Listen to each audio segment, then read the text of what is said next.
Good morning, guys. So, wanna share my devotion for today, September 6. So, kamusta naman ang lahat? I hope that you are all doing well, you are all safe and healthy, and of course, nawa po ay lahat tayo, in spite of whatever we're going through, talagang we will still be hopeful and positive and always na nanghahawakan sa Panginoon. So, share ko lang po yung aking devotion ngayon. So, it's Psalm 150 verse 6. So, yan po yung, nasa Book of Psalms na kasi ako. So, yun yung sinasabi, let everything that has breath praise the Lord.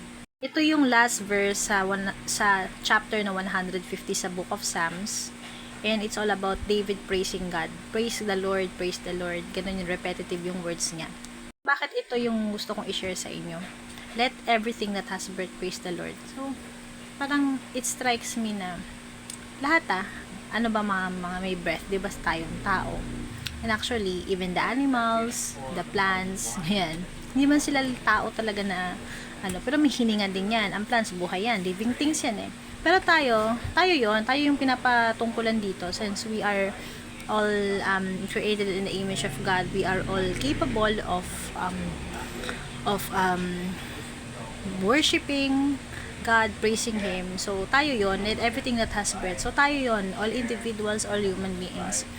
And parang, it reminded me na everyday talaga sa buhay natin, whatever, ano man yung pinagdadaanan natin, we should always practice the heart of gratitude. Gaya ng sinabi ko sa mga previous kong devotions dito. Especially sa akin na sa dami na pinagdaanan ko sa buhay. Like last time, may another challenge na kami pinagdaanan, which is yung nagkaroon ako ng miscarriage and naraspa ako. Sobrang challenging yon.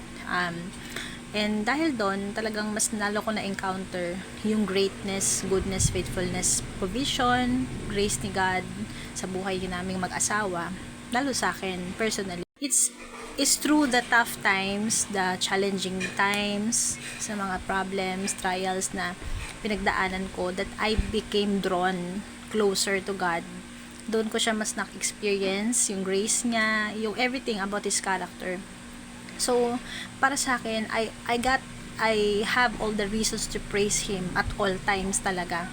To give thanks to Him, no matter what the circumstances. So, ito yung nag-strike sa akin na I have to praise Him as long as I'm breathing. Alam niyo yung kanta na yun, as long as I'm breathing, I got a reason to praise the Lord, oh my soul. Yun.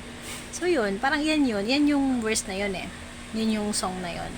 We got a reason to praise. Kasi everyday, mentras bumabangon ka sa araw-araw, the fact that you're still alive, we are still breathing, may purpose si God. We got a reason to praise, we got a reason to thank Him, kasi it means that meron pa tayong may plano pa siya sa buhay natin, and meron pa tayong purpose, di ba? Walang sabi yung kasabihan, yung old cliche, habang may buhay, hanggat may buhay may pag-asa. So yun. So practicein lang natin talaga na magpasalamat sa Lord no matter what the circumstances are. Even though we don't feel like thanking Him and giving Him praise kasi parang you had a bad day, sa pala ng araw mo, you're not okay, or you're going through something, i-utter mo lang yung, Lord, salamat pa rin dahil nandito pa rin ako. I know that I'm still up here, I'm still standing here because I'm still alive because you have a purpose for my life. And I will surrender everything to in your hands na you know what, alam mo kung ano yung makakabuti sa akin, nagtitiwala ako sa iyo, ganyan.